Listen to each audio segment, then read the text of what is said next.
Coming up on episode 176 of Wheel Bearings, we're driving the 2021 Chrysler Pacifica all-wheel drive and 2021 BMW 540i xDrive. We name the highs and lows out of the cars we drove during the year, and we make some predictions for 2021. That's all ahead on episode 176 of Wheel Bearings.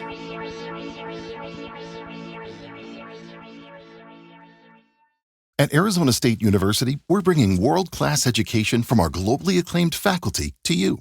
Ranked #1 in innovation for 10 consecutive years and #2 among public universities for employability. ASU isn't just ahead of the curve, it's creating new paths to success. Earn your degree from the nation's most innovative university. Online, that's a degree better.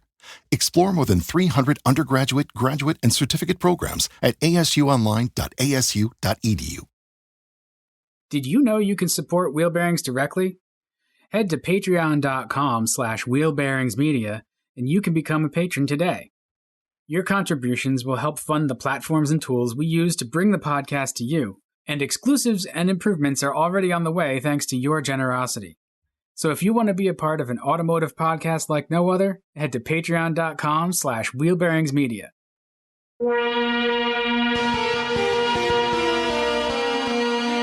This is Wheel Bearings. I am Dan Roth from Forbes. I'm Rebecca Linlin from Rebecca Drives. And I'm Sam Abu-Al-Samad from Guidehouse Insights. I was wondering who was going to win the toss-up there, so that's good. Thank you for working that out. This is our first episode of 2021, so welcome. We made it. We're on the other side. And the other side of an arbitrary dateline, which... Yeah, okay. Time is a construct, man. Just lean into it. It's fine. It's great. My line when I'm a little late to meetings is like, well, you're on the eastern edge of the time zone, and I'm a little further west of you, so that sounds fair. I'm a little later than you are. Yeah. The sun rises about 5 minutes later here, so yeah. No, it's a big difference. Oh, I know. It is. It's weird when I go out there. It's dark in the morning. Well, perhaps you should just adjust the time, the alarm, time your alarm goes off. But I never use an alarm. I have a perfect internal clock. Straight off the rails. Jesus. It's a good thing it's January. It's totally representative of driving in wintertime. Look, we've got the show rundown, okay, and this is the banter portion before we get to the garage. We're almost actually 1% through 2021 already. Yeah. Look at that. See? Yeah. Positive. All right. If this were a newscast, this would be like the awkward bit that the anchors do at the desk before they just like throw to the weather guy who has to figure it out and like how to transition. So now with weather, we've got Marv. Oh my goodness! So we're going to talk about some cars that we drove this year's our last year favorites. Yes, I'm sorry. In the year that just passed, and our highs and lows. The ones that we liked the best, the ones that we liked the least, and why. But first, let's talk about the cars that are currently sitting in your driveway. I still have the Ford F-350 XLT Tremor. How long have you had that thing for? 2 weeks? Well, it's 2 weeks. It's the holidays. So it's actually really handy because I'm going to throw the two, because of our Christmas tree disaster, we have two old Christmas trees. I'm going to throw them in the back and then take them to some friends with some goats. And apparently the goats love to eat them. Nice. Yes, they do. Yeah. Good way to recycle them. Yeah, it's super handy that way. And the only thing I will note is that I looked, it has the sticker on the windshield that it's built in Kentucky. I think there's a Louisville truck plant. Yeah, Louisville, Kentucky, the Louisville truck plant. Yeah, and that's home of the Super Duty, as it says. So I got to thinking, I was like, this is a very expensive truck, and Kentucky economically isn't in great shape. So I looked up the stats, and it turns out that Kentucky is, I think, fourth from the bottom in terms of poverty rate. So there's a 16% poverty rate, 16 point something percent poverty rate in Kentucky.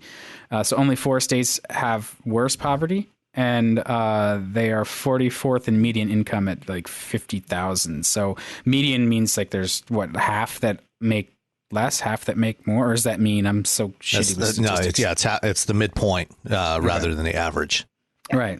Okay. So I didn't actually look up how many people actually work at that truck plant, but that's a UAW plant, so I'm sure those are actually pretty good jobs, and they make a great truck. And the poverty rate fell. It was in 2018, I think it was actually higher. It was 17.7%. So it just struck me as like this truck costs more than the median income of in a year in that state. And so I wonder how the folks who build it sort of feel about it as it goes down the line.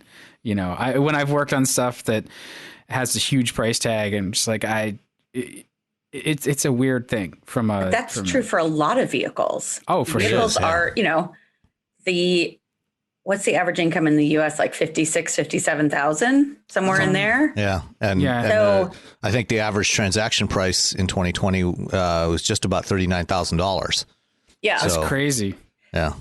But that's also why it's so important in my mind to have a very healthy used car market, to have vehicles that people can, newer vehicles that people can get in for a better price point that gives them the safety and the comfort and conveniences, but primarily the safety that so many of the newer vehicles afford them.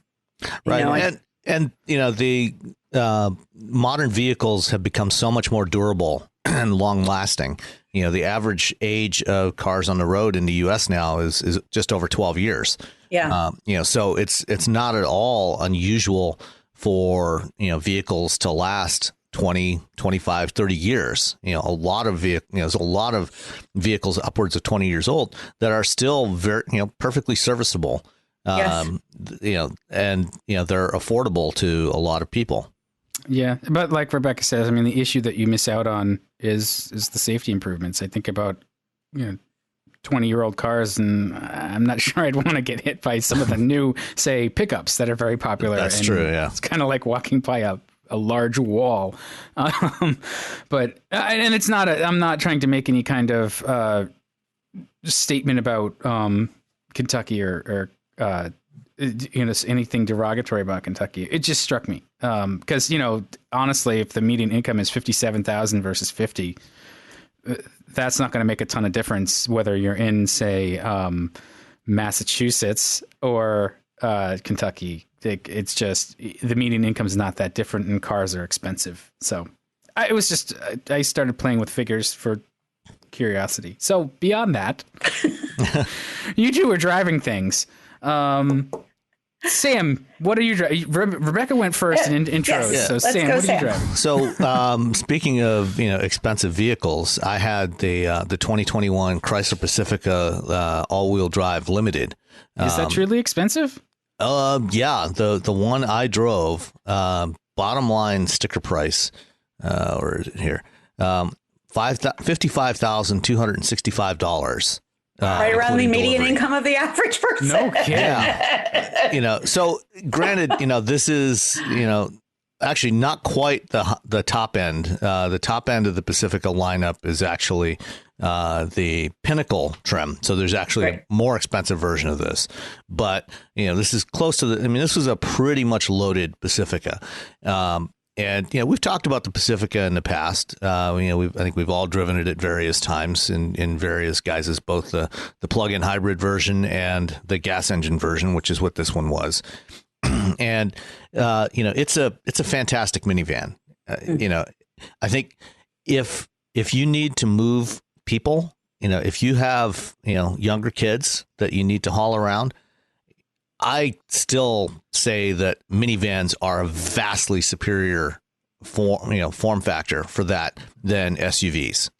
Unless you need to, move 7 people and, tow a 5,000 pound boat, or a 10,000 pound travel trailer at the same time, minivans are so much better. They're easier to get in and out of, especially to the third row. The sliding doors, and the lower floor, if you've got kids that you've got to strap into booster seats, or child seats, it is so much easier to get them in and out of a minivan than it is an SUV. This one, the Pacifica, is, I think, it's, I guess about 4 years, since it first came out now. I think it's a 2017 model. And it's got a refresh for this year, a mid-cycle refresh. So it's got revised front end styling. The biggest, some of the biggest changes to this one are the new Uconnect 5 infotainment system, which I'll come back to in a minute. They now have brought back all-wheel drive as an option, which used to be an option on the Chrysler minivans until the last couple of generations. And it's also got the stow-and-go seats for both the second and third rows. So the third row seats can flip back into the well at the back behind the rear axle, leaving a flat floor back there. And then there's also a couple of wells in front of the second row seats that you can drop the second row seats forward and down into that and leave a completely flat floor without the hassle like in the old days with the vans, where if you wanted to haul some larger cargo, you'd have to take the seats out and leave them in your garage. Now you can just drop them down into these wells in the floor, have a flat floor. Fantastic for that. So you've got incredible flexibility here. And the all-wheel drive was handy. Being December in Michigan, we did get some snow, and in my neighborhood, there's some roads where in the past, they've got a fairly significant slope where I've had challenges with certain cars getting them up that slope when they're snowy and icy, and excuse me. And this one just climbed right up the hill, no problem at all. So the all-wheel drive can be a very handy feature if you live in cold weather climates. And some of the other new features for this year, one of the really cool features is what they call the Fam Cam, which has cameras mounted in the headliner of the van that you can pull it up on the screen. I know myself in the past, when my kids were young, we'd have a little mirror, convex mirror that we would clip onto the roof or onto the sun visor or something that would give us a view of the kids in the back seat. This takes it a step further. So you've got views of both the second and third row seats, and you can tap on the screen and zoom in to different seating positions, and check, so if you've got a baby in a rear facing car seat in one of the seating positions, you can take a look, make sure they're okay, things like that. So that's also very handy. Great features to have in a family hauler. I think they've done a really nice job of putting those in, of really embracing who their audience is. Yeah, and it's they're features. They're the kinds of features that when you think about who is the intended audience for this, what are the kinds of features that would actually be useful to them? They're not just gimmicks; they're actually really genuinely useful. Things like that, like that Fam Cam, are genuinely useful. And the way they've integrated it, in the Uconnect 5 system. So Uconnect 5 is their new infotainment system. That it's one of the first ones that's based on Android Automotive, which we've talked about in the past. So this is a version of Google's Android operating system that is optimized to be the base OS for infotainment systems in cars. In the past, some manufacturers like Honda have used the Android open source project code as the basis for their infotainment system, and they build their own interface on top of it. But that system was designed for phones. It's not really designed as a car operating system. Android Automotive takes that and extends that and optimizes it for use as an automotive infotainment system, and it works great. It's quick, it's responsive. The standard 10.1 inch display that's in the Pacifica for 2021 looks really good, very, very bright, contrasty.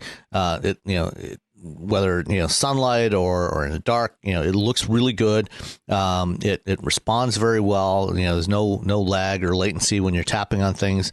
The interface itself is well designed. Nice large touch targets. It's easy to navigate around. Everything is fairly straightforward.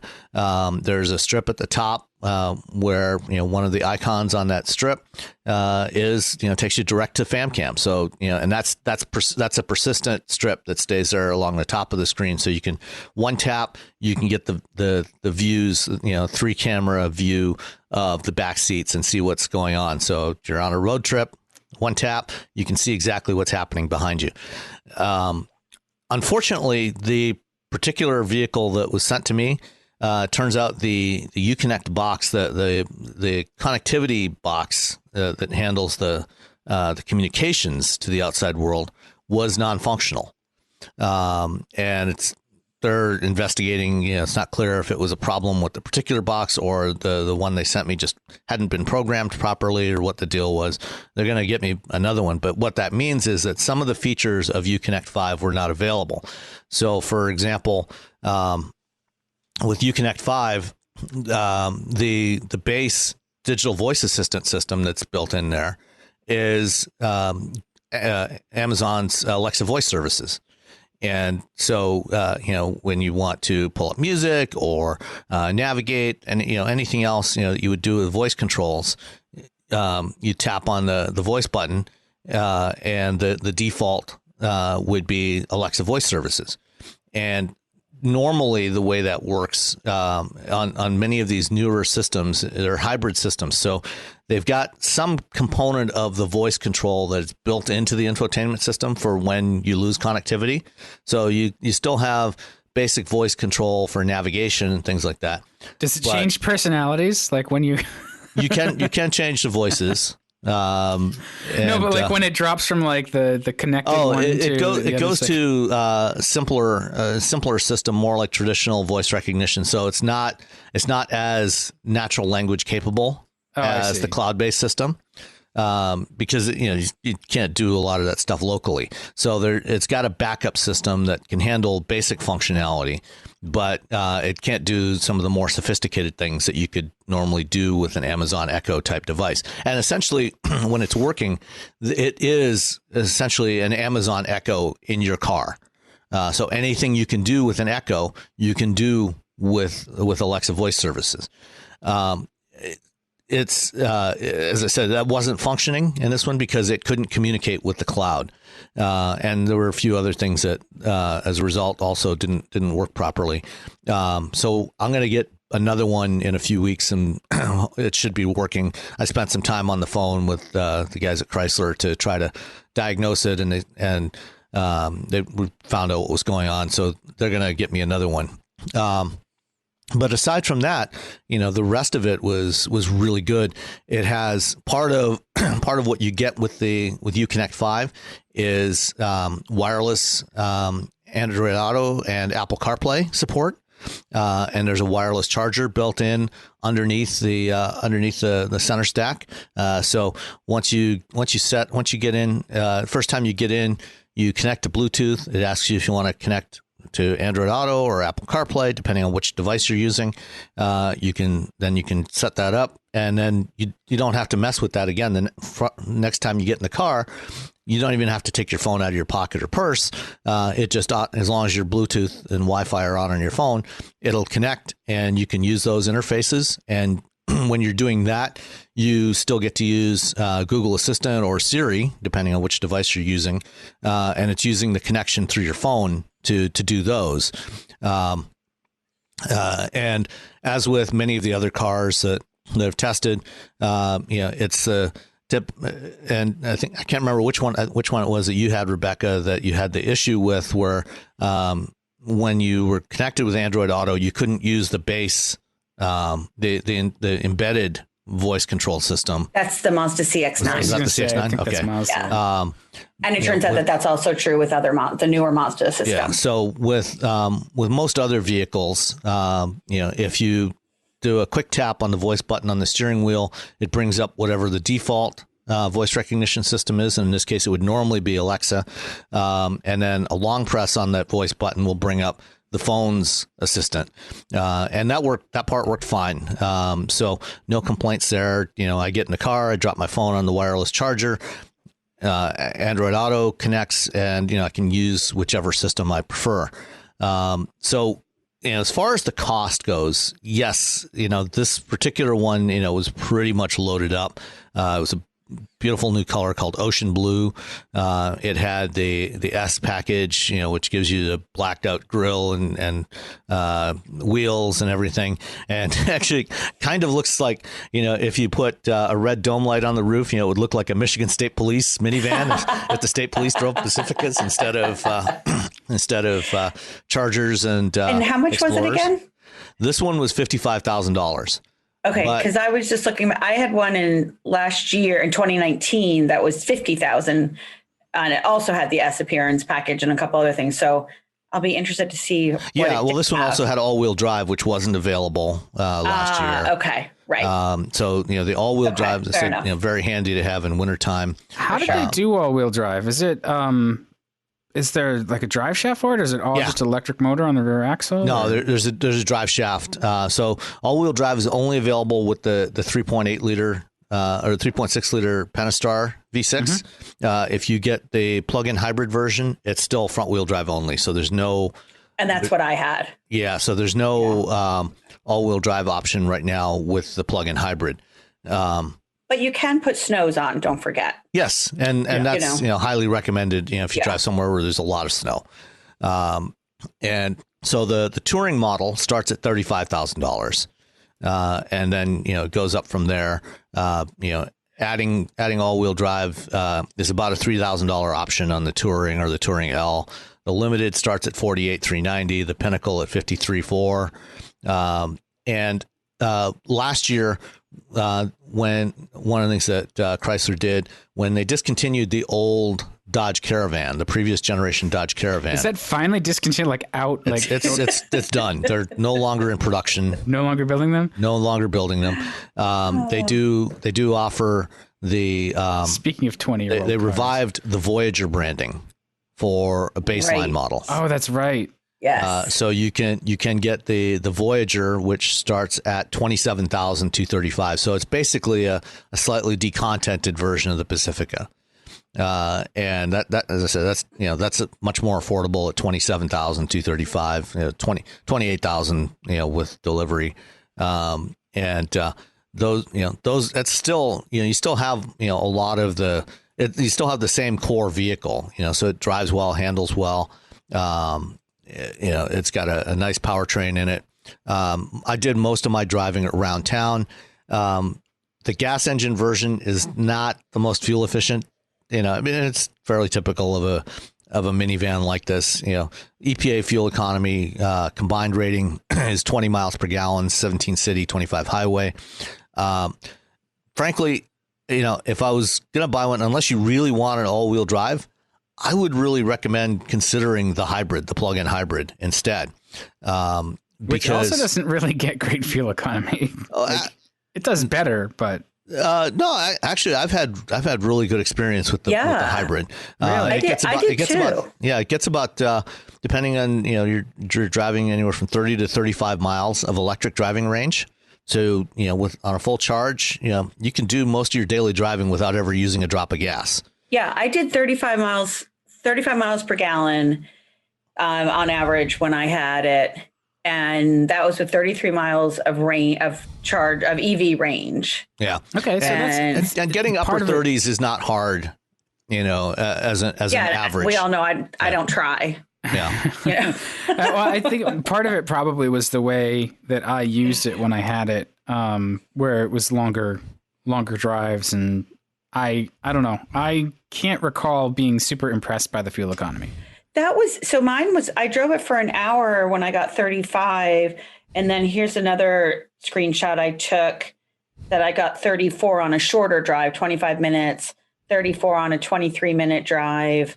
But I mean, that's pretty good. And obviously I didn't have a lot of people in it. I wasn't hauling a lot of stuff, but the other thing I like is the range. It's got 400 miles of range with that. And as Sam said, if you're doing, well, it's hard to know how families are using it now, but if you're doing some errands in the morning and then can come home and charge it back up, especially if you have a level 2 charger, then you can do your afternoon errands on EV again, and get 60 miles of range in a day, potentially. I got very chewed out by somebody who I think unfriended me now, an old college roommate, old college friend who was very derogatory about my discussion. I remember when I had this about a family running errands on EV. And he's like, if you really think that a family of 4 can run 35 miles of errands, you have no idea, blah, blah, blah, blah, blah. And I was like, whatever, see ya. And so, but if you've got that level 2, again, every family's different, but yeah. Every family's different. If you have a small town and, so anyway, I think the EV is a great, I think the hybrid's a great choice. You know what that is? That's privilege talking. Right. And the other advantage, the other advantage to the hybrid is it's still eligible for a $7,500 federal tax credit. Oh, that's amazing. So, see, there you go. So now you're in the 40s. It's like that's like a $48,000 car, right? Right. And let's see, where's that's pretty impressive, though. I mean, if you can get that does make why wouldn't you want to save that kind of dough? Well, and I think, too, one of the things, thinking back, that I didn't do is I don't know that I charged the Pacifica. So I think I ran it just as a hybrid. So right. And, clearly it's not going to do as well. And, a vehicle this size is never going to get, 50 miles per gallon like a Prius. But, if you can get, 30, 35 miles per gallon, as a hybrid with this thing, which is very doable, and, if you charge it regularly, doing most of your driving on electricity, it's far more efficient. And the hybrid touring, for this year, they made the hybrid available across all 4 trim level, across all the trim levels on the Pacifica. Smart. So I like that. You can get the hybrid touring sticker.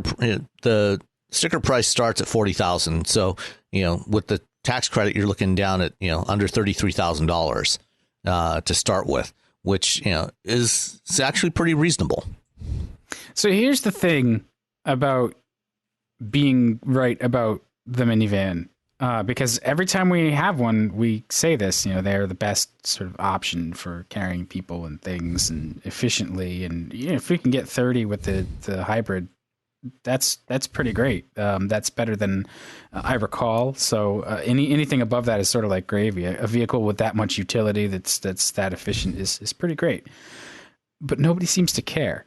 Yeah, that we're right. And this is I guess this is the burden of being right. Correct. Wait, what do you mean nobody seems to care? I think there's fewer and fewer people are buying minivans. Yeah. Oh no, absolutely. That's I mean, and they'll freely admit, they'll be like, yeah, you're right, but we're gonna go buy something else. Yeah, we're gonna go buy a Durango instead. Or fine. But people are having Cherokee. Smaller families as well. There's more and more SUVs. Because cars cost a year's worth of income. No, because they don't want family. They don't want kids. I don't blame them. Well, who's going to pick your nursing home? Yeah, I've got that all figured out. Don't worry. Oh, okay. Well, Many nieces and nephews. Chrysler has found a very interesting market niche for the Pacifica hybrid, though. That's all the companies developing automated vehicles, robotaxis. These are very popular. Because it's the only plug-in hybrid minivan. They have become very popular. Obviously Waymo, is best known, but companies like Voyage, Motional, Aurora, AutoX, there's a bunch of companies that are using these now as the base vehicle for their automated driving development. Because, especially, for that robotaxi application, if you're not going to develop a purpose-built robotaxi like the Cruise Origin or the Zoox vehicle, this is the next best thing. You've got sliding doors, power sliding doors on both sides, easy access to the thing. It's a plug-in hybrid, so it's more efficient, and you've got the electrical power to power the AV system. Chrysler, when Waymo first went to Chrysler back in 2016 and wanted to buy some, they said, okay, well, we'll sell you the vans, but given at that time it was 100 to start with for their first batch. They said, okay, we'll work with you to build a custom wiring harness, for this thing, so you don't, because up to that point, every time Waymo or Google were buying vehicles for their test fleet, they would go and buy Priuses or Lexus RX hybrids And they would have to go in and tap into the wiring harness on every one of these, to hook up all their sensors and their compute. And every one was a custom build. And Chrysler said, okay, you're buying 100 of these and hopefully a lot more. We'll put together a custom version of the wiring harness for you and install it on the assembly line in the factory. So it becomes basically plug and play for that. And, they've subsequently added, additional things like redundant braking systems, redundant power steering systems. And that's why all these other companies are buying Pacificas now, because Chrysler is offering essentially an AV ready version of the Pacifica hybrid to these companies. So is that the trick? You have to buy like 100 of them and then they'll build you exactly what you want? I mean, if you buy 100 and you have the potential to buy thousands more, like Waymo, then I have impeccable taste. So 100 cars configured the way I would like them will be very popular once people find out that I have designed. Well, you see, that's what we have to do. Then you have to configure a custom Pacifica, and then we can convince everybody to buy Pacificas again. Right? It's the Pacifica wheel bearings package. Yeah, perfect. Yes, I hope they all come with wheel bearings, but All I know is I want the Pinnacle so I can have the little pillow, which I actually do have the little pillow. Yeah. That was that's right. Does the Pinnacle have like the it's got the quilted pillows. Yes, quilted leather pillows. They're really nice. I'm thinking of the Sienna that has like the lazy boys though, right? Like the little the Toyota Sienna, which I had a couple weeks ago. The Kia Sedona had those as well. Does it? Yeah. Yeah, had reclining seats with the ottoman that comes up and everything like a first class. That's pretty awesome. Nothing wrong with that. Nope. I wish you could drive like that. Just pretty awesome. All right. What about you, Rebecca? What'd you have? Yeah. Well, Rebecca had something that's rather luxurious too, right? I'm a little afraid to say, given that Dan is on his everyman rant this morning. But no, it's fine. Dan's always on an everyman rant. So listen, I am the shop steward in this place. So I had the 2021 BMW 540i xDrive sedan, and it was delish. I was going to say that doesn't suck. It didn't suck. Yeah. It didn't suck. It just, first of all, number one most important thing, it does not have the new grill. So that's the number one thing that people should know.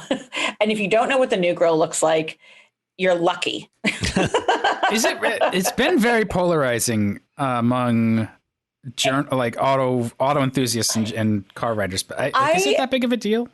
I don't understand how it's polarizing. And the reason I say that is because why would anybody actually like it? Exactly. There isn't anything polarizing about it. I mean, have you had the luxury of seeing it in person? Because I haven't. No, I have not. But you know what, though? But I also did not see Bette Midler in Hocus Pocus live, and I can say that that's sub-op as well. So I think my impression is that, and I don't want to derail us into, I mean, this car doesn't have the grille anyway, but there are some models like the 4 Series that have the grille that in some shots they look good, and others they look awkward. And so depends on what you've been drinking or what you've been. In fairness, consuming. I will go down. There is a BMW dealership not far from me. I will go down even today and look at them in person. I did not mean to give you homework. You don't have to. No, because I know you're absolutely right. Though I should go see it in person. And the dealerships used to be. I used to live not far from them, but now it's not in a part of town that I necessarily need to go ever. And so, because Greenwich is larger than people realize, but so it's in the southern part of Greenwich. I live in the northern part of Greenwich. It's probably 6 miles away, which doesn't sound very far, but I will make a concerted effort to go to the other side of the tracks and check. Well, you should be able to do that on a full charge electric. No, you're absolutely right. I should. So I had this, and there's a couple things that struck me. So first of all, it's wonderful to drive. It's quiet. It's incredibly comfortable. I drove it in comfort mode, and then I turned it to sport, and that was just stupid fun. And I could get myself into a lot of trouble with that.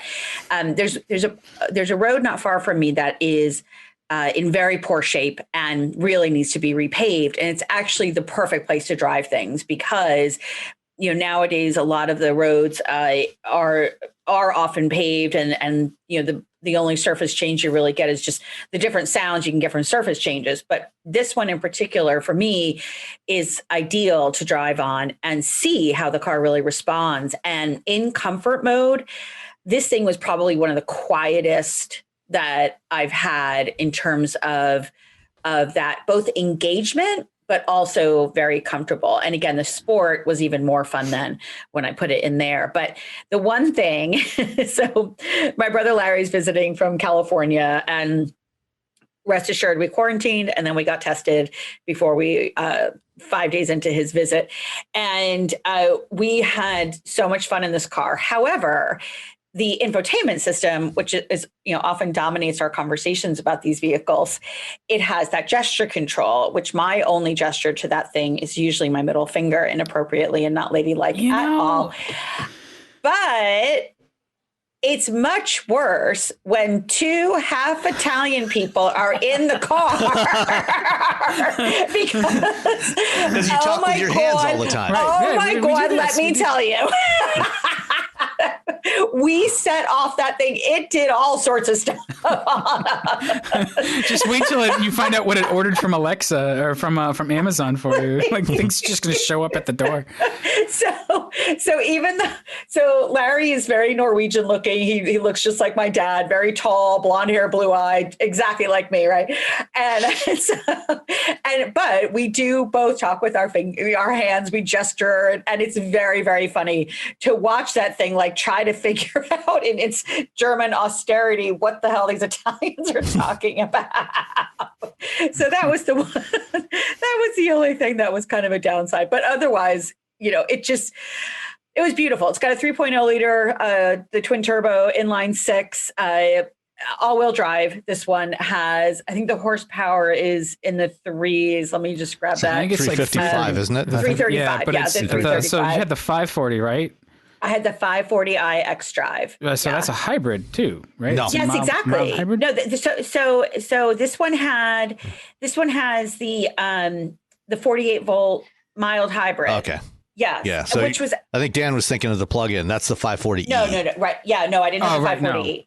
No, I had the eBoost 48 volt mild hybrid, which actually made the stop start really transparent, nice and smooth, right? And super smooth. And Larry, he's not a huge fan of some of the different hybrids that he before COVID, he used to travel even more than I did sometimes, and rents a bunch of different cars all the time, and is not a fan of stop start. And so I deliberately didn't tell him. I was like, we were at a traffic light and I knew the car was in stop start and he didn't feel it at all. And then when we accelerated out, I told him, I said, that was just a good example of how much better stop start has gotten. And he didn't even realize it. And so, from that standpoint, they've done a really, really nice job with it overall, gorgeous interior. I mean, just a really warm, it had this chocolate brown interior, which I absolutely love. That's hard to dislike. Yeah. Right. It really is. It's just so pretty. So which shade of white, black, or gray did it have on the exterior? It had white. Alpine white. Seriously, I'm looking at the colors. So you can get, there's 1, 2, 3, 4, 5, 6, 7, 8. There's 9 colors. Alpine white, Bernina gray. So gray, bluestone metallic. So that's bluish gray, phytonic blue metallic. So that's blue. Okay. So you can get blue, mineral white. So another white. Yeah. Let me see if it was dark mineral graphite, white or regular white. It doesn't gray, say. Silver. It doesn't really matter. It doesn't matter. Metallic black. Well, guys. It's funny. So a friend of mine who used to work at BMW, who was transferred over to Germany, and this was probably more than 10 years ago now, and he ordered his company car, and he gets to Munich and sees the parking lot, and his colleagues just glanced at him askance because yes, his was the only red car in the entire parking lot. Oh, but I mean, well, at least you can find it. Yeah, very easily. Was he also Italian? Imagine trying to find your car in a field of 1,000 monochromatic 5 Series. Exactly. Life is too short to be a chromophobe. Just. Put some pigment on that thing. But no, it was a joy to drive. And One of the things that sometimes with some of the cars now, I feel like there's not that emotional connection. I've struggled with some of the Lexus that I've had, which is very much a first world problem, I realize. But there isn't that emotional connection. And there definitely was with this BMW. It was also very handy because the middle in the back seat, the middle compartment goes down. And so we actually had to go to Home Depot and get a piece of lumber for some work that my brother's doing here. And it worked. It was great. We actually slid like an 8-foot piece of lumber through that thing. Yep. I mean, rested on the top of the desk. It's designed for skis, but yes, exactly. But a couple of 2x4s will work just fine. Right. Skis had been made out of lumber back in the day. Right. Exactly. So no, I think, I think the BMW has certainly, they've had some struggles over the last couple of years, with the resurgence of Audi in particular, and really Mercedes-Benz. I remember when I moved back from Saudi in 2015, BMW was, when I had left in 2013, they were really doing very well. And when I came back in 15, Mercedes was the one that had really grown the most in terms of excitement for product and interesting product. And now, but I think that, BMW has started to find its way maybe a little bit. But again, I will say I am concerned about that grille because that's not okay. BMW seems to have this sort of love-hate relationship with the legacy that it's built for itself. The cars are getting less and less driver-centric and more technocentric. And I think they're making the moves that the customers ultimately want. It's just, as a enthusiast, it's hard to understand it sometimes when they had been sort of our benchmark. And I don't know that they are really our performance benchmark anymore. I think that maybe not the 5, but certainly the 3, I kind of shrug a bit about it. It's still a BMW. It's going to do the BMW stuff, but it's not necessarily the car I would pick if I was looking for a thrilling drive anymore. And I think that says something. Well, I think that, this is very much a demographic issue and challenge for them because I 15 years ago, when I bought my place in Boston, I remember I had a BMW. A lot of the people in their parking lot, we either had BMWs or Audis. And then this kid moved up from Atlanta and he had a Mercedes. And I remember he said to me, he's like, why doesn't anyone have a Mercedes? I'm like, because those are old people cars. That's true. They are. But I think that's this shifting. is, again, 15 years ago. I bought the place in 2006. So but at that time I had 3 BMWs, all in a row. I had 2 X3s and then an X5, which was way too big, but they were fun. They were exciting. There wasn't a single Mercedes I even considered buying. And Audi was resurgent because none of our baby boomer parents had them or siblings had them because they had alienated them with the unintended acceleration issue, way back in, what was that, in the 80s? It was like 84, 85. Thanks. So Thanks, this was Dateline. So this was very 60 minutes. 60 this minutes, was very much 60 minutes. Yeah. Yes, this was very much a BMW was and Audi were brands that our parents didn't drive, and we could make our luxury brand. And so, but the problem then is that I think Audi in particular. I remember giving a presentation in Germany and telling BMW, you have got to watch out for Audi because demographically in the U.S. that's what people under 30 wanted. And then, and it really proved to be true. Their styling came out. They changed their proportions, right? They went to, is it transverse? I can never remember what. No, what they're engine. still longitudinal engines, but they moved. It used to be, up until the late 90s or early 2000s, the engines hung out in front of the front axle. So you had this long hood and long front overhang. Yeah, right. So they moved the engine back. So it's more like a traditional vehicle. And that was like $1 billion investment to do that. Mm-hmm. That was not a small feat. But so then their proportions became better looking and such. So, with all that said, I think, this 5 Series was just an absolute delight to drive. I thoroughly enjoyed it. And as well, I should. I mean, I don't know if I gave the price point. It starts at 61,700, and then the one that I had was almost 78,000. It did have the M package. It had the dynamic handling package, driver assist, which actually was very non-intrusive, which I liked. The premium pack, remote engine start, heated front seats, the heads-up display. One of the things that I loved in this, and the infotainment system, the backup cameras and the parking assist. When you are in the parking assist mode, the graphic shows when you open the doors. So which is really cool. And I have a couple pictures of it. We can put in the show notes. But I loved that, because then when you're pulling in, you can see exactly how wide your door can swing. And just as a side note, to go talk about the Pacifica, I've said this before, if you need to pick a place to park next to, if you need to pick a car to park next to, pick a minivan, because then your only chances of having one door hit your car as opposed to two doors hit your car. I try to park far away and then walk, and then invariably some schmuck parks next to me. It's like, well, that's because all the spaces in this parking lot. Yes, they do that on purpose. So that's why. So that's what I drove, and it was absolutely delightful. Yeah, it's going to be interesting to see what the market response is to BMW's new EVs when they start launching next year with the iX, which we've talked about before, and the i4, which is their electric sedan. And I just dropped a link in our chat so you can see what that looks like. And that's I'm guessing like somewhere between a 4 and 5 series today sedan that is going to be all electric. And I wonder if we'll start to get back some of that, any of that traditional BMW performance character into car, especially the i4, to see what they can achieve with that as they go electric.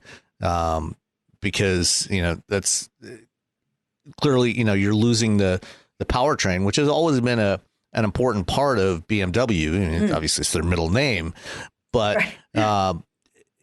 Going to electric, and going up, more directly against brands like Tesla, and Lucid and many of the others that are coming out. This is 2021 and beyond is going to be a very interesting time to watch. It will be. So many reasons. Yeah. I mean, what's interesting about what's coming out in 2021 is that this is the emergence of those, some of those newer brands versus legacy brands. So you've got Rivian coming out, Lucid, Fisker. It'll be really interesting to see what emerges as the year unfolds from new upstarts and from the legacy brands.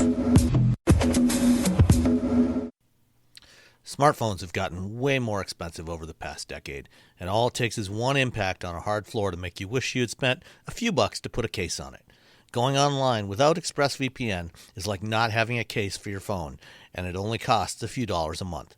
Nicole, Robbie, and I travel a lot for our work, and we spend a lot of time in hotels, coffee shops, airplanes, and of course the Delta Sky Club. Connecting to the Wi-Fi in any public places with shared Wi-Fi puts your data at risk because bad actors could be intercepting what you send and using it to steal from you. It only takes some cheap hardware to intercept Wi-Fi data, and even a smart preteen can do it. Hackers can make up to $1,000 per victim selling personal information on the dark web. ExpressVPN stops the bad guys by creating a secure, encrypted tunnel between your device and the internet. ExpressVPN uses state-of-the-art encryption that would take a supercomputer up to 1 billion years to crack. I have ExpressVPN on all my devices, including a MacBook Pro, Windows laptops and desktops, and Android and iOS phones and laptops, or tablets. When I want to be secure, I just launch the app, click once to connect, and my data is secure. As I said, I travel a lot for my work, and I have to connect to countless public Wi-Fi networks in many countries. I have ExpressVPN on all my connected devices so that whoever else is on the same network can't see any of my data. That's important because I often have to check banks, credit card accounts, and transmit client data that might be sensitive, as well as filing articles on news that might be under embargo. ExpressVPN protects all of it, and I've been paying for my own account for years. Secure your online data today by visiting expressvpn.com/wheelbearings. That's expressvpn.com/wheelbearings, and you can get an extra 4 months for free. expressvpn.com/wheelbearings. At Arizona State University, we're bringing world-class education from our globally acclaimed faculty to you. Ranked #1 in innovation for 10 consecutive years and #2 among public universities for employability. ASU isn't just ahead of the curve, it's creating new paths to success. Earn your degree from the nation's most innovative university. Online, that's a degree better. Explore more than 300 undergraduate, graduate, and certificate programs at asuonline.asu.edu. There's not a whole. We're in that. I think the term is interregnum. Right? There's just in between years now. Everybody sort of had the end of year holiday sort of furlough, and then we're back at the first week of the year. Nothing has happened yet. Yeah, in the old days, this would have been the year when we've got all kinds of stories in our pocket of embargoed news for the Detroit Auto Show that we can't talk about yet. Stuff we've been briefed on over the last couple of weeks of the year that we can't talk about until the auto show starts. Except now the auto show is going to be in September, if it happens, scheduled for September. Yeah.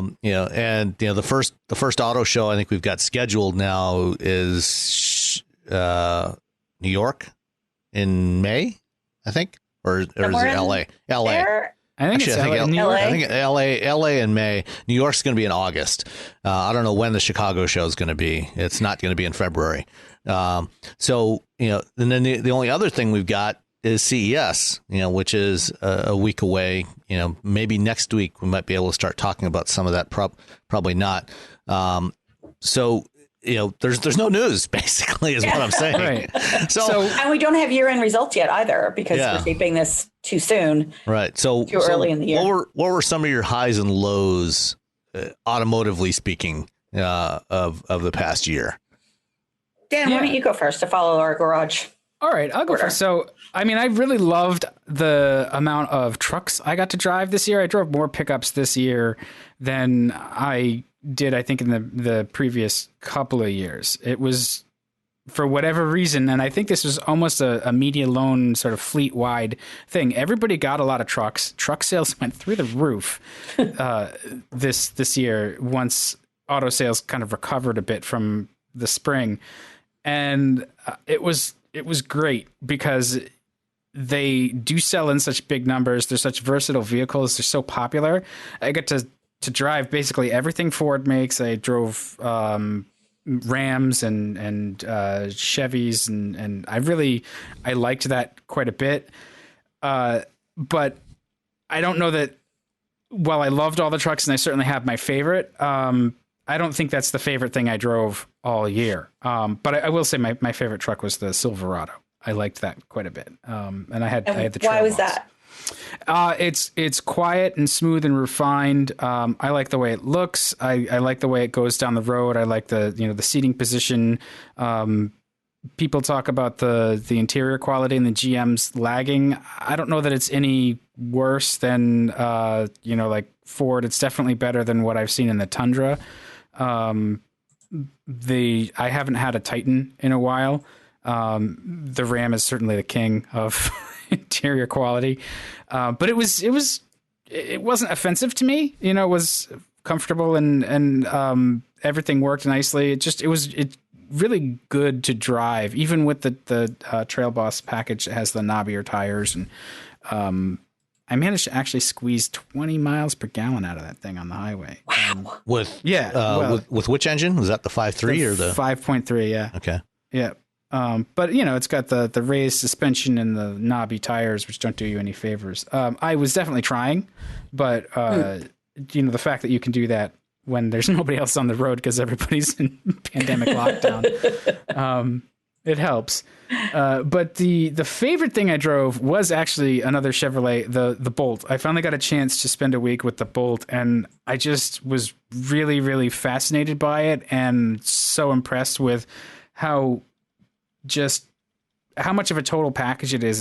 It really fits everybody's needs. I think the cars are there, the hardware is there, and now we've got to get people over that emotional hump. Like you were saying, Rebecca, of your former college pal who doesn't, has some range anxiety, doesn't think that the average family can do whatever on X amount of range. And this had 250 miles of range. Charging wasn't really a huge deal. Part of what you do, I found myself thinking about range a little bit more and just planning my trips, which it sounds like it's extra effort, but it's not really. And it's almost like you start to think in a more efficient way. You start to think in a way to maximize your efficiency, which we probably should do anyway, even with, gasoline vehicles. That's been one of the things that people talk about to boost efficiency is plan your trips almost like be your own logistics manager. And so you think about plan your route so you're not making multiple side trips and being inefficient. You try to get it all done at once. And you do that really naturally with an EV because your range is a little bit more limited. And some of the apps kind of try and help with that? Like I would love to have that sort of, I remember walking around CES and kind of thinking this way of like, on a Saturday, like analyzing your driving patterns to say, okay, you know what, typically on a Saturday, you go, let's just make that, you go to the bank, you go to the post office, and you go to the grocery store, and maybe you pick up a kid from something. And, saying, okay, if you do it in this order, that's the most efficient. You know what I mean? I think that there's opportunities for that. Most manufacturers are, certainly in terms of your routing, they're developing eco routing systems, that for any given day, we'll find them, for any given trip, we'll find the most efficient route for that trip. But even scheduling, you know what I mean? And like that's a little more challenging, because obviously they've got to look at your prior patterns and habits. And, I think, a lot of people are going to have privacy concerns around that. But if it's, your own account, your own, it's not something that's publicly. I think that's something we will see more of, and manufacturers are looking at how to do that, how to implement that in a way that, they can do it locally, and keep your information as private as possible. Yeah, I think you're right, though. I think it'll definitely come through the apps. Like BMW and Volvo are pretty attuned to that, where the app extends the usefulness of the car, or it extends the integration of the car into your life. The car actually becomes almost an app of its own, where it will do those things. It will, because it needs inputs too. It needs to pay attention to traffic. So it can say, hey, your normal commute at X time, you may want to leave a little early, or there's a traffic problem. Like Waze does. Yeah, exactly. So, all that's Volvo is going to be interesting to watch because they're shifting to their new infotainment system that's also based on Android Automotive, and unlike Chrysler, which has chosen not to use the Google Automotive services, Volvo and Polestar are using that. So their base navigation system is Google Maps, and and they're going to have Google Assistant in there. And if you have location history turned on in Google Maps in your Google Maps account, for me, when I use Android Auto, and I get in the vehicle, it knows where I am, based on the time of day. It knows it can actually make a pretty good guess where I'm likely to go, where I'm likely to want to go, based on my past history. And, the first two options, on destinations are, very often, the places where I might want to go to. I don't necessarily need navigation information to that. But when you put that into an EV, that starts to get you to what you were just talking about, Rebecca. And I think, as we start to see more manufacturers deploying Android Automotive as their operating system with the Google Automotive services, I think that's where we will start to see some of that start to be deployed. Yeah, I don't like any of that. and I totally respect that, because I understand. I have plenty of friends that are far more concerned about privacy than efficiency. So I respect that. And I remember, actually, I think it was the Toyota Camry that I had that actually showed the breadcrumbs on the route that I had driven, which I thought was really, really clever. Yeah. And it was frustrating though too, because I remember I went to my closest post office. They were out for lunch.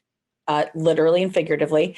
And so then I had to turn around and drive back up to another post office and actually passing my house again, and then going back. And it was, when I got home, I looked at that route and I was like, wow, I knew it was inefficient as it was happening, but to have the visual of it as well was really fascinating and raised my awareness of, saying, okay, I need to run these errands. What is the most efficient route?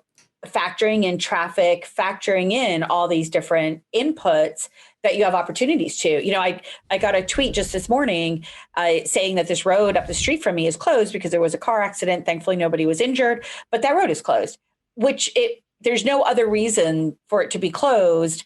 And I wouldn't know other than this tweet unless I go on Waze to say, hey, it happens to be on the route to my mom's house. But as Sam said, I don't need navigation to my mother's house, obviously.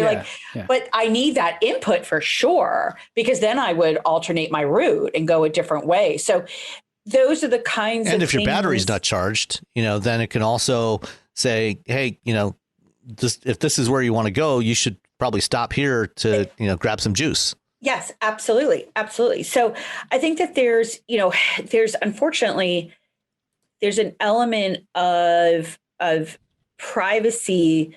We need, first of all, increase the privacy, increase the layers of privacy. But there is always that little bit of sacrifice that you may have to give. I know people that don't put on Google locations because it freaks them out, and I don't blame them. It's super creepy to see sometimes. Well, I think, for me, the issue is the convenience doesn't trump the sort of black box of I don't know what other data they're getting and what they're doing. And I know enough of what they're doing with it that I don't want to participate in that any more than I have to. But efficiency is still a concern. So you wind up doing it manually, and you may not be as good as the app at routing yourself. But. Right. And for me, I feel like I like the idea of, well, there's pros and cons, right? Because we've talked about how, you'll talk to somebody about a product, and then the next thing you know, your phone is just absolutely barraged by ads for that product. And it's like, I just mentioned it. I didn't say that I wanted to buy it, and it's just creepy anyway. But I also sort of am interested in the idea of the person whose name I can't say because it will activate her, but Alexa, saying, hey, I see you've got, 5 different errands or 5 different appointments on your calendar. Would you like the most efficient route? That kind of stuff. I think about my niece and, her different activities, and, it's just, I think there's just opportunities there to manage EV range until it is no longer a concern, which is when it will be refueling it, quote unquote, refueling your EV is as seamless and convenient as refueling your internal combustion engine. Yeah. And I think that what I was really impressed by the Bolt was how it just blends in. And that's not to say that it doesn't, it doesn't have sort of any kind of verve or anything. It's not a bland car, right, but it blends into your life really easily, where I think people still think that going to an EV requires a level of sacrifice, and it really doesn't. You've got 250 miles of range. That's plenty for a round trip commute. Even for me, when I was commuting to the office, where I was doing 90 or 100 miles per day round trip. Wow. It would have been fine. I had another 100 something miles of range, or, in the winter, I'm sure that would have gotten cut in half, running heat and stuff. But it just works like a normal car, and it drives really, really well. It was a little loud-ish, but that's part of what the class is. But I really liked the instrumentation, the controls, the fact that it just felt really easy to make that transition from a gas car to an EV and have it just feel familiar. That's really important, because not everybody's going to do well with that transition from a regular car to something, like the Teslas where everything is touchscreen and it's a lot more sort of a technophiles environment in there. That can be confusing as well. So I'm glad that we have options that are affordable. Charging is easy. It had the ChargePoint card, which, just RFID to different chargers, and it plugs in, can do level 2, no problem. So I liked it quite a bit. It was mostly also a introduction to using it for that, to how do you get over that range anxiety, like just the experience of needing to charge it fast. And I only had 110 at the house, so I had to go to the commuter rail station and use the level 2 chargers. So that's what it would be like if I needed to take a road trip, which is always sort of the hypothetical that people use to shoot down getting an EV. It's not really a big deal. Like, on the whole, you're paying less for energy to put into it. Especially if you charge at home. And when you're out, you have to understand you're probably going to need to pay for the parking space plus the electricity. So there's a little bit, it winds up not being as cheap as you might think, but it's also not terribly expensive. Well, it shouldn't be free. Gas isn't free. Right. Exactly. Yeah, the energy's got to come from somewhere. Right. Right. And like, that's kind of the sort of the fallacy, that, and like, it needs to do everything a gas car can in any situation at all times and be a complete silver bullet for everybody always. Right. Before it can be viable. And that's such nonsense. Like, it really does work for probably at least 60% of people. Well, when the Chevy Volt came out, didn't they say that like 50, just under 50 miles of range was covering like 76% of commutes? Yeah. Round trip commutes. 75% of Americans' daily driving is less than 40 miles. Yeah. Right. And so going forward too, like, I think that we're going to see a big shift where right now miles driven are so much lower than they were last year. And there's going to be a reluctance to go back to driving lots and lots of miles in gridlock if we don't have to. It makes no sense for me to just commute and go sit in an office. Yeah. somewhere. I mean, that's very much an individual situation, depending upon your job and a whole variety of things. But it'll be, I mean, we're still coming out. 2021 will be the year that everyone kind of figures out where do they work. Yeah. But, if you look at the American population, the American workforce, more than half of the U.S. workforce, previously worked in some sort of office or, service job that, did not necessarily require physical presence. Mm-hmm. And, I think a substantial portion of those going forward are not going to return to, certainly not to daily commuting. I think, a lot of people are going to end up in some sort of hybrid situation where they maybe go to a job site, once or twice a week, and, work remotely the rest of the time. Yeah, it'll be interesting because the people that I've spoken to about this issue, and obviously I'm job hunting, and so it is a constant issue that comes up. I do find that the most senior people, whether it's a CEO or a second in command at a high level SVP, they tend to want people in the office. Yeah, I think some of it is perception and generational, where there's this idea that you don't do your best work unless you're in the office. And as a creative, I don't know that that's true. Creative tends to be one of those things where we all work a little differently. Right. And I trend more introverted, so I don't feed off people. Like, that makes me tired. I need to be alone in my workshop a bit before I'm collaborating. It's certainly, it's you just have to know your sort of how you get into your abilities. And so, it's much more productive for me to have that alone time before I'm then opening it up to collaboration, which is a necessary part of it. But you can't start cold with a blank sheet and like 10 people. And like, for me, that's really difficult. So, well, but that's also one of the biggest challenges is integrating new people into your corporate culture that existed before. And now, oh yeah, your corporate culture that existed before is not. It's not making a return. Right. Hopefully and that's not in many cases. Yeah. right. Exactly. And so, that's going to be a very difficult, again, like that's, I think there's pros and cons to in-office environment, but learning how somebody works, and I may have told the story. I know I've told the story before, but like when I went to work at Kelley Blue Book, I was the only remote employee. They had no facilities with which I could interact with people. They didn't use Slack. Everything was literally like analog at the Irvine office. Wow. And it was very, very difficult unless I was physically there. It was very difficult to build relationships. And in many cases, they ended up, the first few months were fine. I spent 2 weeks of the month out there. And then there was a travel cut. And they were like, your trips out here are expensive. And so I wasn't able to take the advice that was given to me, which was spend as much time out there as possible. And, those relationships that I made, were both, some of them have still survived, but a lot of them haven't, and they certainly didn't thrive. And so that's, as the new person coming in, that is an enormous challenge, is building trust, building friendships, building those, let's go out for lunch, let's get drinks afterwards. Those things that build those relationships are going to be really challenging.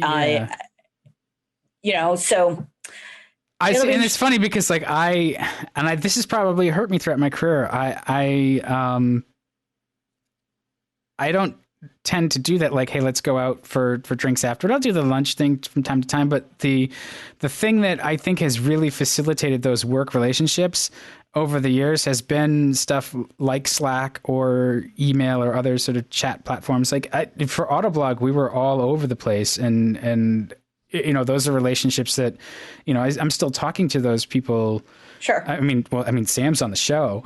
Yeah. Well, you and I have never met Dan in person. Right. So it's if you're not going to do any of those things, though, yeah, it's going to be really hard if you're not going to use those tools that are available. So we're completely off. I know. So I have to, and to get us back on track, I will tell you that one of my favorite vehicles, and this is not to supersede, but it was the Hyundai Kona EV. And a lot of what you talked about, that normalization of the EV powertrain. It is a powertrain choice as opposed, it's just an option. It's simply a powertrain option. So, it's like choosing between a 4-cylinder or 6-cylinder or a diesel. Now you have one more. You have one more. And everything else is the same. Everything else is the same. And I remember talking about this a couple weeks ago on the show. I far preferred the Kona EV to the Ioniq. The Ioniq felt like I was sacrificing. The Kona EV, I could have driven that thing. I was sad to see that go. And I really, really enjoyed that. I didn't feel, it's been a couple of years since I was in the Chevy Bolt. I felt like that I didn't have quite the same warm fuzzies as you had with it. I felt like there was some compromises going on there. But, again, that was a couple of years ago. I'd love to get into one again and see how I feel now. But that Hyundai Kona EV was really, really fantastic and echoed a lot of what you said about the Chevy Bolt. Yeah, well, and I think the compromises are certainly there and visible, and I think that may be what charmed me a bit, because you can see the solutions being worked out, because with an EV, every ounce matters. Right. So some of the ways they kept weight out of the vehicle, like the little cover for the cargo and stuff, it was really wispy and light. It was like a piece of fabric and a couple of bows and stuff. It was really, really light. Versus normally it's not all that heavy either. It's like a piece of molded, fiberboard or something. But it just little details like that to really see how they took it seriously, and they changed some practices to bring it to market and make it really, competitive. It was well put together and just well thought out. So that impressed me quite a bit. Well, and similarly, I made a point of, in the Kona EV, heated and ventilated seats, because then you don't have to use HVAC nearly as much. And I do remember in the Chevy Volt, it had heated seats. And one of the main reasons was so that, in those cold, frigid mornings, you can just put on your heated seats and you don't have to demand so much from your HVAC. It takes a lot less energy when you have a heated seat that's in direct contact with your body to keep you at a comfortable temperature than it does to heat the entire volume of air in the cabin. Blasting out at you. Right. Well, and what's going to make that transfer of heat more efficient is if you get the insulation layers out of the way. So you should just drive in like the least amount of clothing possible, so you get that direct. Speaking of my neighbor, so I don't know. You guys may have seen my expression. My 20-something-year-old neighbor walked by. I could see her out my office window this morning, and it's like 32 degrees out, in bare feet, in capri length, so just below the knee pants, and a t-shirt, like almost like with tiny cap sleeves.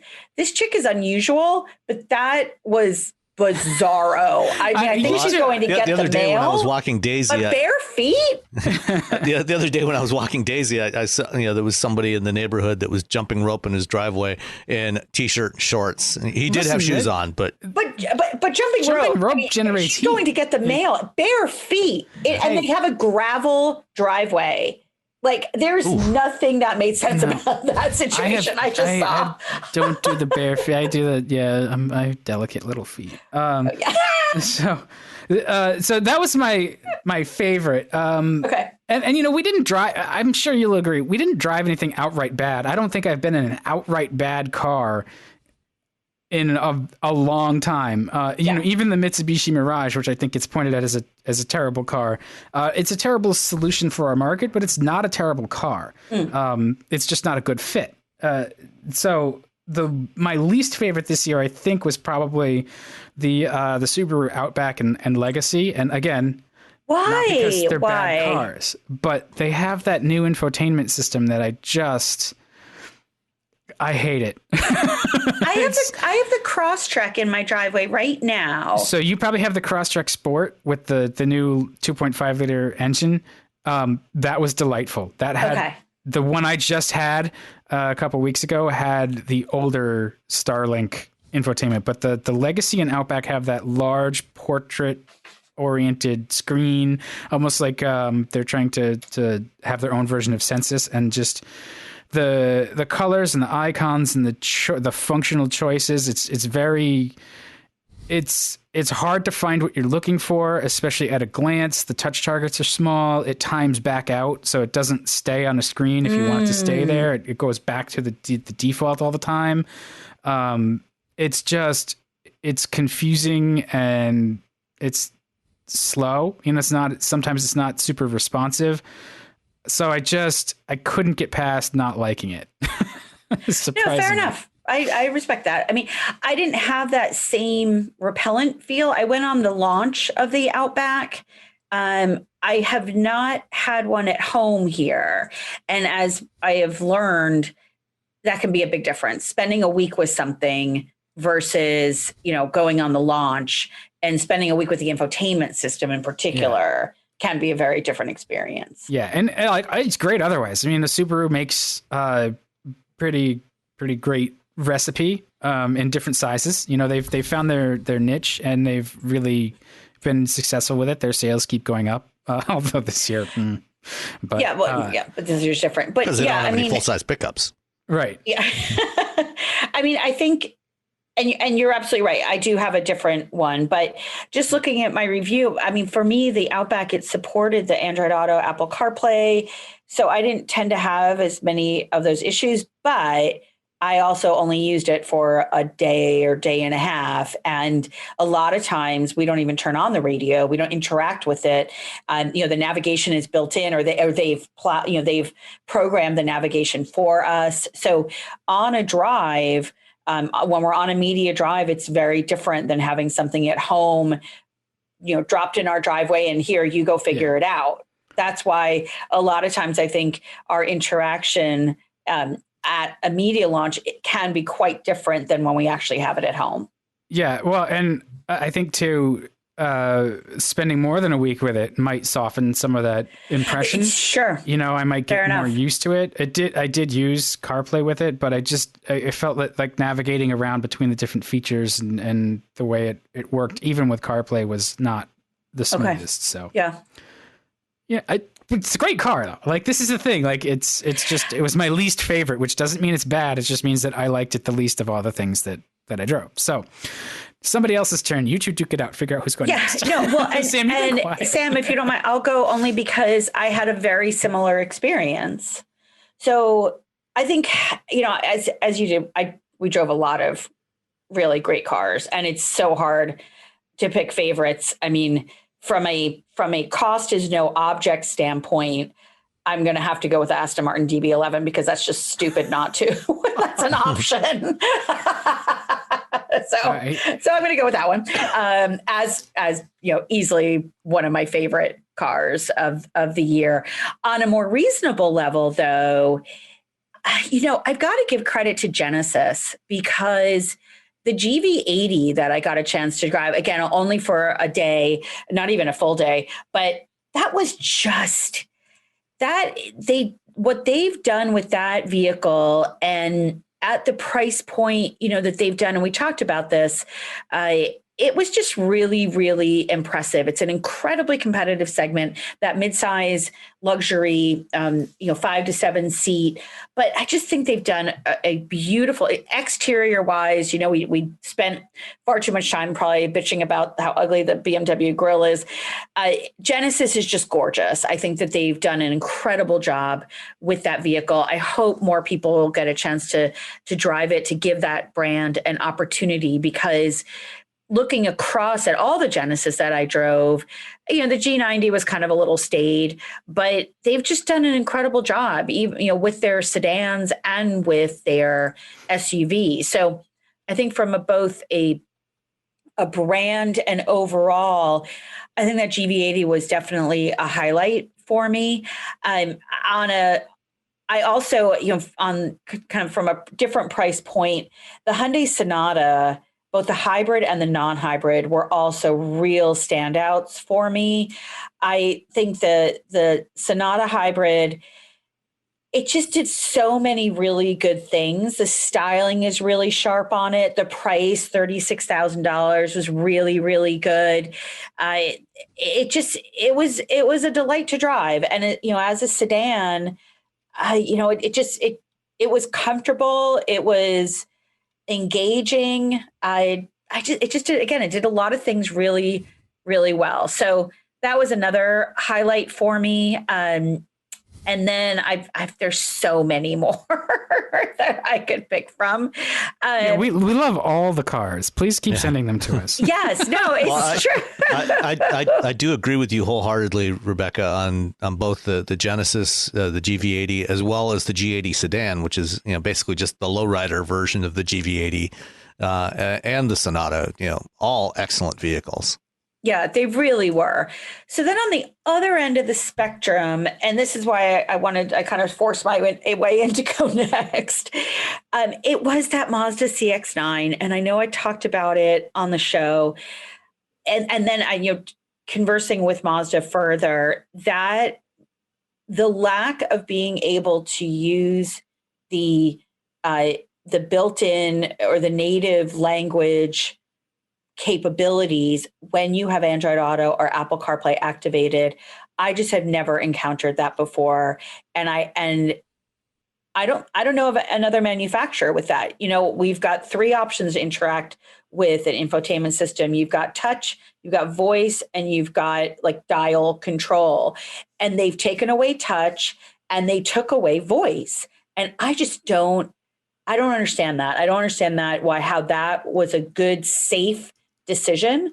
And I kind of just struggled with Mazda overall, the styling of it. I had in the CX-9, I did have a hard time getting comfortable in the vehicle because of how I have to sit, quite high and forward.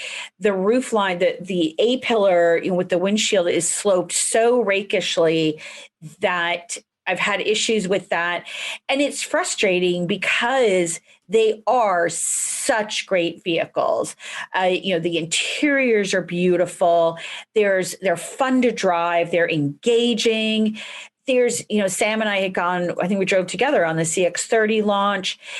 There's such good things about it. Did we drive together on that one? No, you were on the next wave. We that's right. We saw paths. Yes, that's right. I was with Stephanie Brindley. Oh, that's right. I was with Alan Taylor. Alan Taylor. Alan Taylor. I love that guy. But it's just, again, there was a lot of good things about the Mazda lineup this year, but I'm struggling with that infotainment system, and it's so hard to say to somebody, I think this would be a great experience when you can't change the radio station unless you pull over, unless it's in your presets. You do have to, so when you purchase this vehicle, if you choose to purchase a Mazda with this new infotainment system, you will have to spend a considerable amount of time putting in presets and anticipate which presets you want, because that's really the only way that you're going to be able to change the station and to interact with it. I did try, since this experience, I've tried to use Google Assistant more. And actually in the Subaru that I have this week, the Crosstrek has been a great experience with that. So I've been able to use that a little bit more. But yeah, I struggled with visibility, and I struggled with the infotainment system on the Mazda. I did not struggle with the performance. So as a car, it's great. It's just, those were my issues with it. And those are absolutely legitimate, especially the ergonomic issues. And this is why we've talked in the past about the importance of, before you buy any particular vehicle, make sure you test drive it, spend some time in it, get in and out of it several times. Make sure that it's comfortable for you to get in and out of. Make sure that you can see out of it adequately, with whatever seating position you're in. Last week we had a question about, the Mach-E, hitting your knee on the bottom corner of the screen, based on however you happen to sit, whatever your preferred seating position is, make sure that vehicle works for you. And if it doesn't, don't buy it. Yeah, exactly. I mean, seriously, no matter how good it may look on the outside, if it doesn't fit you right, do not buy it, because, if it doesn't fit you right in that first 20 minutes, half an hour of a test drive, it sure as hell isn't going to fit you right 2 years, 3 years, 4 years down the road. It's not something that gets better. Yeah, it's just going to annoy you. So make sure you try that stuff out when you're considering a vehicle to purchase. And the other thing too is that, that test drive is your time. It is not the dealer's time. Mm-hmm. It is your time. And I've seen people spend more time picking out a pair of shoes, which I understand and appreciate full extent, but they spend more time walking around, the Nordstrom shoe department in a pair of heels than they have picking out their car. And so, and dealer pressure is a real thing. And that's actually one benefit, getting at home delivery and, trying out a test drive at home is a benefit, I think, of COVID. So use that time wisely. It is your time. It is your responsibility and your right to test that vehicle out the way that you're going to use it. Drive it on the highway, drive it on your route as much as possible. So the other shout out I have to give, and not only just because I own my cute little Coco, is the Buick Encore GX. For $25,000, I tested the $34,000 version of it, but this car was so good. It was such a great size. It just did a lot of things really, really well. It didn't have ventilated seats, and I complained to them about that. But that was another car that when I look at my review, I think, yeah, you know what? I just like that one. So that's my final one. Cool. All right. Any lowlights? I guess, you talked to the Mazda. Yeah. Okay. Yeah. Yeah. I mean, and I think, but otherwise, like Dan said, it's hard. There aren't a lot of bad cars out there. You have got to go and look for them. But there may be a car that's not as good for you. And that's the most important thing in my mind. Yeah, I mean, almost everything out there is good for somebody. Somebody, right? But not necessarily for everyone. Exactly. And in fact, I would say that there's nothing out there that is the perfect vehicle for everyone. And that's why we have variety. That's why we have, hundreds of different nameplates out there, and different form factors, so you can find whatever is the right fit for you. And it's also, it's when people ask me, what's the best car? I'm like, it depends. Yeah. It depends on who you are and what you do with that car, and what is going to suit one person may be wholly unsuitable for somebody else. So, I don't prevaricate deliberately on that question, but it really just does depend. It depends on who you are, what your lifestyle is, and what the demands you're expecting from that vehicle. I got that Buick Encore because my mom could get in and out of that thing the easiest of any vehicle that I had. And at that point in time, 5-6 years ago, that was the number one priority for me, was, can my mom get in and out of it? And, it's, so you've got those kinds of demands, on your lifestyle. Absolutely. All right. So, what were yours? I would say, my three favorites of the year were, the new Corvette, the 2020 C8 Corvette, which, for what it is a combination of amazing performance and the best possible value for this kind of car, for a mid-engine 2-seat supercar, that you can get for, starting around $60,000. It's unbelievable how good a car this is. It really is. It's amazing, and like we just said, it's certainly not the car for everybody, but if you are interested in a high performance sports car that looks great, sounds great, drives great, this is absolutely something you should be considering, assuming it fits your budget, and again, for a lot of people, they can't afford a $60,000 car, but, if you're considering something like an Audi R8 or a Lamborghini Huracan or an Audi NS or Acura NSX, this is a car that you should, or even, things like a McLaren, you absolutely need to take a look at the Corvette and test drive one. Or a Super Duty pickup. Yeah.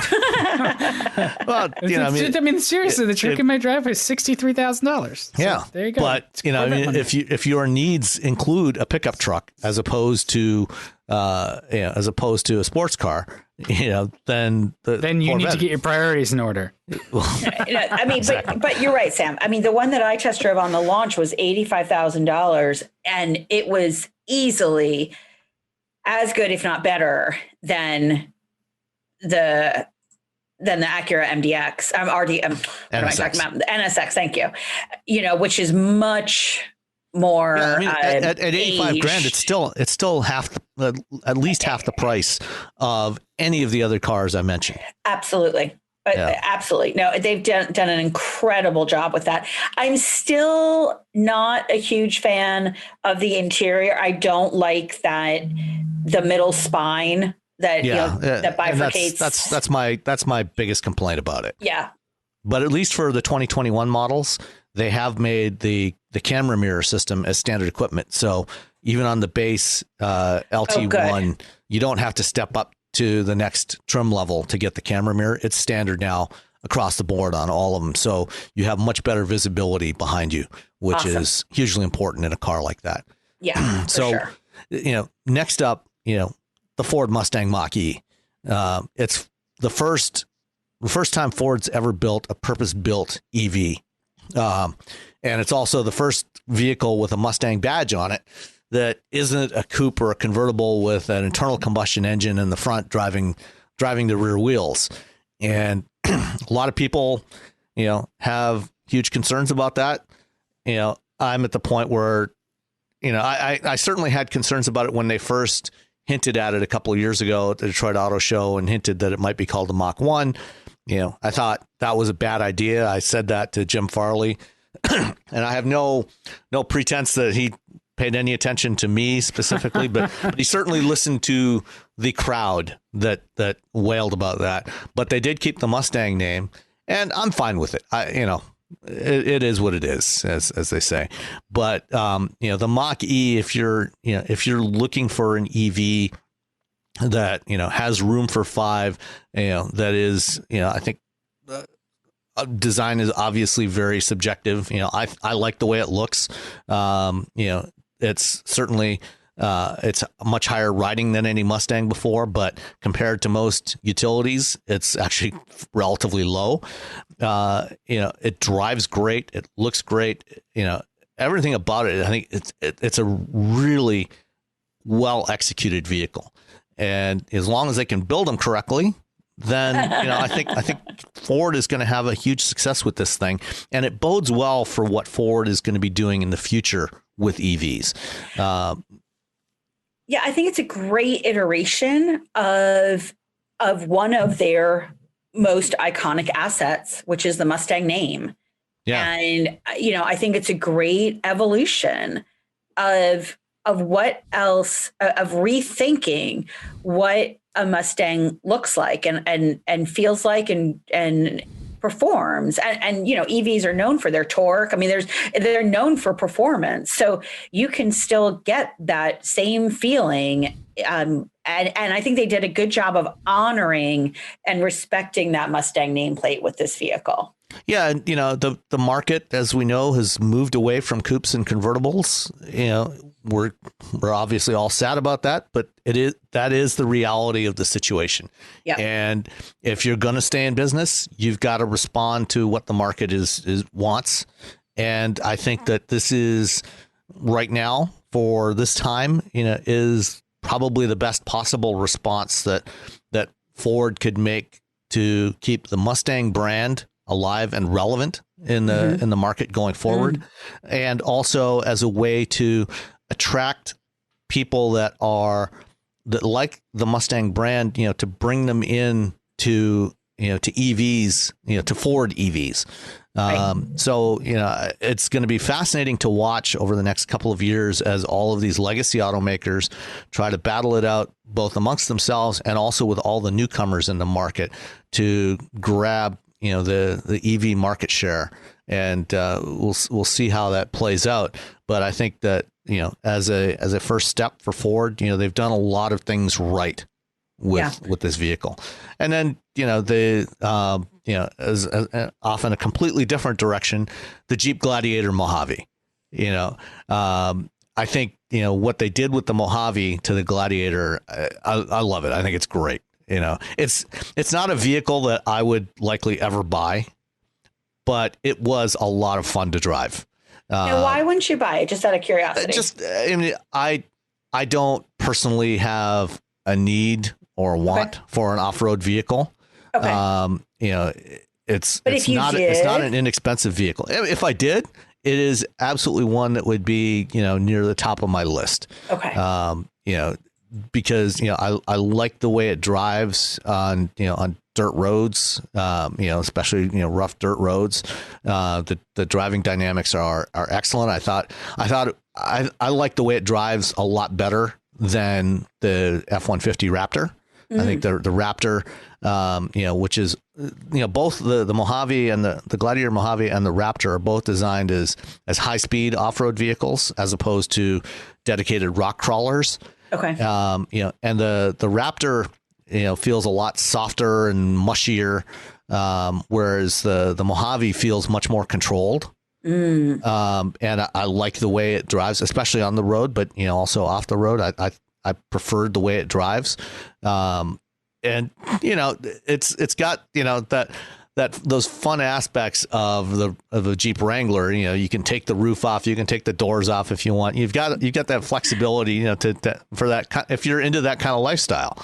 It's not what I'm interested in. I'm interested in low slung sports cars that go around curves really fast. But for what it is, I think it's really well done. And then Lowlights, I guess, again, as you said, Dan, there's nothing bad out there, but just, in terms of kind of a disappointment as to what I was hoping for versus what I got. The Cadillac CT4V. I really liked the ATS, especially the ATS-V. And this the CT4 is the replacement for that. And the 2.7 turbo is it's powerful. It's got lots of power, but I don't know. It just didn't have what I wanted in that car. And maybe especially the Blackwing V-Series. Yeah. Well, when they launch the Blackwing later this year, which will have the twin turbo V6 like you had in the ATS-V, maybe that, will get it back to where I prefer it to be. In terms of, size and, the format of the vehicle, I like that. But it's just the CT4V just didn't really turn me on. And the Lexus RX 450,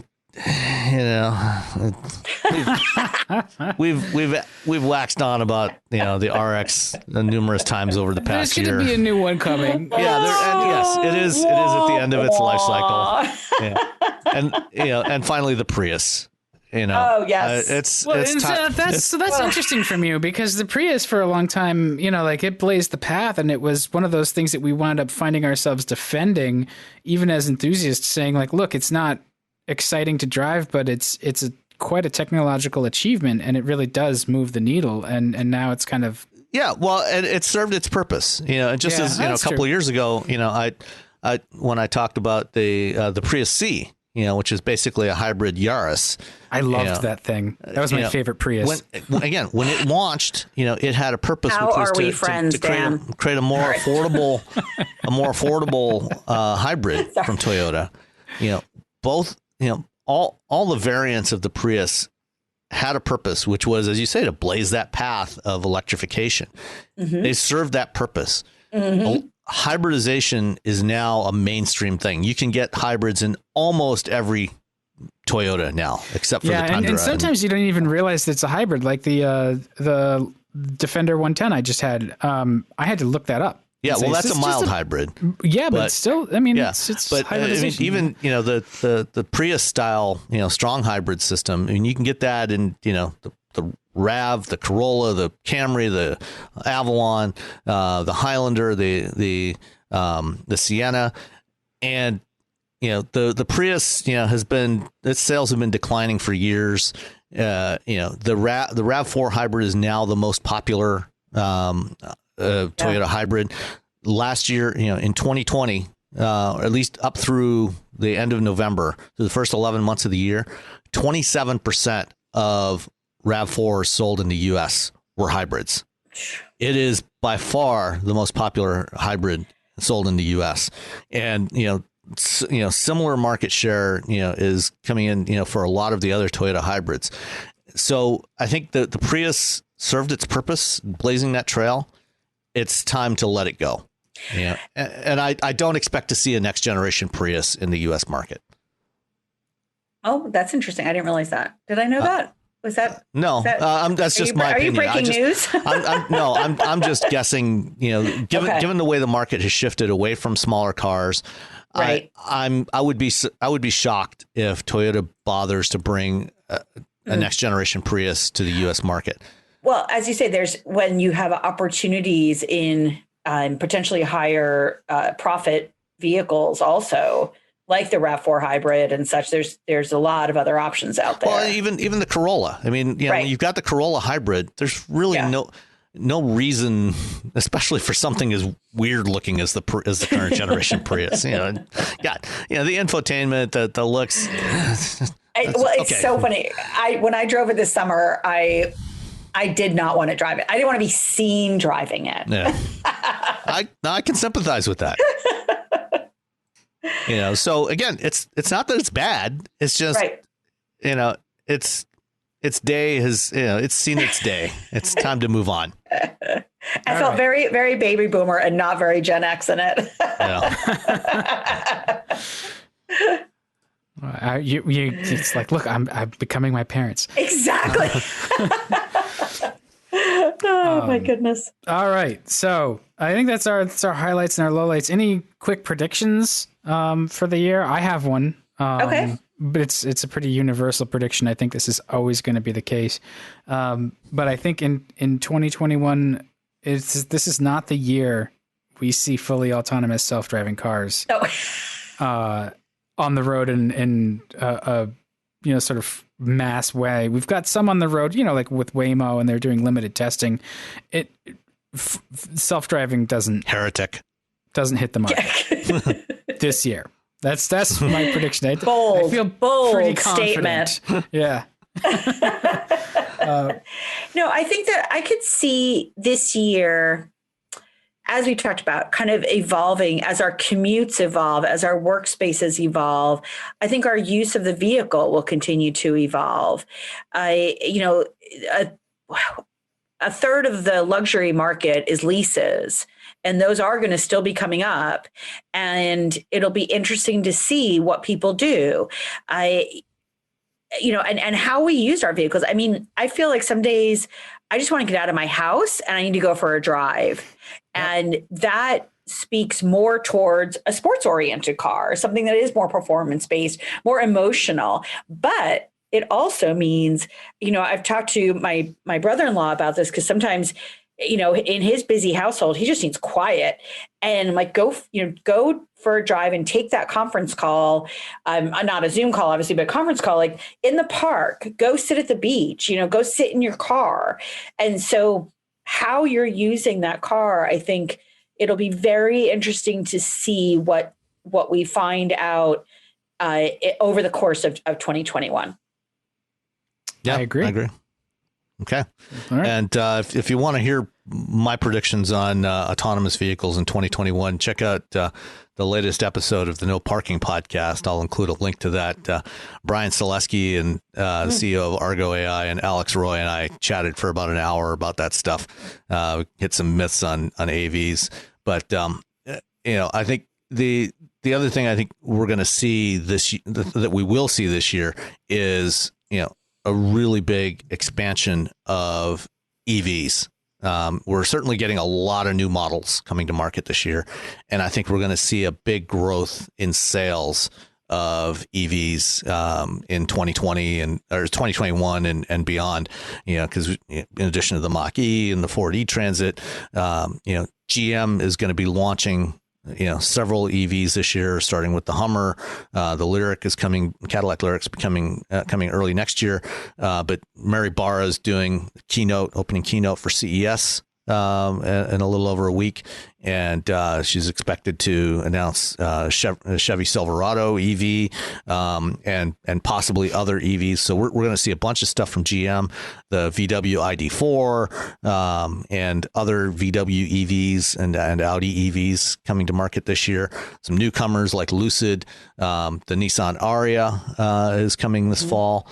So there's going to be a lot more options in certainly in market segments, where people are buying vehicles, and also, increasingly, at price points that are going to be more affordable. Hyundai is going to also be launching their new Ioniq 5 this year.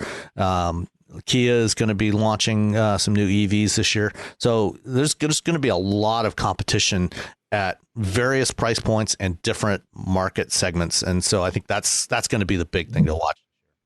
I agree. It'll be very exciting to see. Okay. All right. Hey, so we had one email, it looks like. Let's save that for next time. Okay. So you'll be on the edge of your seat for next week? I liked what he had to say. Yeah. Well, no, so did I. And you are, we can do it. I was just thinking that we were wrapping up sort of a year-end show, and this might be a good way to start the new year. Yeah, I think it's fine. That was my strategic. Fine. That's the only reason I wanted to do it, because I agree, Dan, you're very soothing to listen to. I am extremely soothing to listen to. I'll lean into the mic at the proximity. Soothing is not the word I would have used for listening to Dan, but some people find peace in the chaos. You put your best NPR voice on. Yeah. I don't think I'd last at any NPR station. The general manager would just bounce me out, be like, listen, you tried to unionize the newsroom. Okay. Actually, they think I'll be unionized already. I don't know. But anyway, I'd start rabble-rousing. thanks for listening, everyone, for 2020. We need to wrap it up. I mean, there's just a year of episodes to go through. Sort of. No, there's 3.5 years of episodes. Yeah, there's 176. There's 76 episodes. We have a new year in front of us to fill with episodes. My goodness. And 176 episodes. Yeah, 176 plus some other sort of bonus episodes, and we do have other stuff in the works. I know that I've said that the last few episodes we're getting there. We're getting down to business. Some things had to be sort of developed and hooked up, but we've got some more content on the way for you. We're going to flesh out those Patreon levels. I'll actually try to get on that this afternoon. So stay tuned, stay in touch, and we'll see everybody a little deeper into 2021 for the next show. And Happy New Year, everyone. Happy New Year. See you next time.